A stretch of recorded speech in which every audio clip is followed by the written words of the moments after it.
বন্ধু-বান্ধৱীসকল মই এটা নতুন ভিডিঅ'লৈ আপোনালোক সকলোকে স্বাগতম জনাইছোঁ। ভিডিঅ'টো পলম নকৰি আৰম্ভ কৰিছোঁ। অসম শিল্পী কাননৰ উদ্যোগত যেহেতু কাইলৈ বহাগী অনুষ্ঠান এটা আছে, আমি সকলোৱে নাচিম ধুনীয়াকৈ। 12ৰহণীয়া সাংস্কৃতিক অনুষ্ঠান, সকলো আহিব দিনৰ 3টা বজাত। আৰু পুলিচ ৰিজাৰ্ভৰ ফ্ৰণ্টত যিটো ষ্টেজ আছে তাতে আমাৰ প্ৰগ্ৰেমটো হ'ব, সকলো আহিব বুলি আশা কৰিলোঁ। আৰু এতিয়া আখ্যাশ্ৰীহঁতৰ তাতে আমি প্ৰেক্টিচ কৰি আছোঁ। এয়া জুচ গিলাচ খাই লওঁ, তেতিয়াহে আমি শক্তি পাম আৰু ভালকৈ নাচিবলৈ।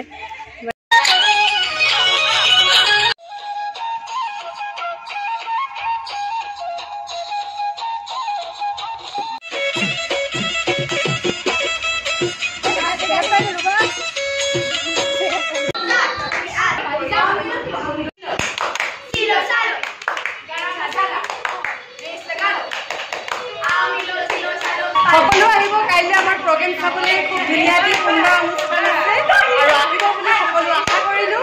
আৰু ভিডিঅ'টো ইমানতে এৰিলোঁ। এয়া লিজা ধুনীয়া গ্ৰুপ আছে আৰু মোৰো আছে, আমি সকলোৱে নাচিম।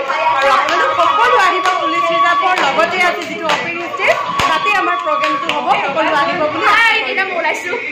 কিবা ক'বা? কাইলৈ আহিব সকলো চাবলৈ। কাইলৈ সকলো চাবলৈ আহিব। কাইলৈ আমি বহুত ধুনীয়া পাৰফৰ্মেঞ্চ কৰিম, আশা কৰি চাবলৈকে ভাল হ'ব। গতিকে আপোনালোকে হাতী বজাই দিব দেই। লাইক কমেণ্ট জাৰ্নি চেনেলটো সকলোৱে ছাবস্ক্ৰাইব কৰি দিব দেই। ডিছলাইক কোনেও নকৰিব আৰু সকলোৱে লাইক কৰিব। যদি ভিডিঅ'টো ভাল পালে লাইক, শ্বেয়াৰ, ছাবস্ক্ৰাইব, কমেণ্ট কৰি দিব। মই বহুত কথা কওঁ দেই।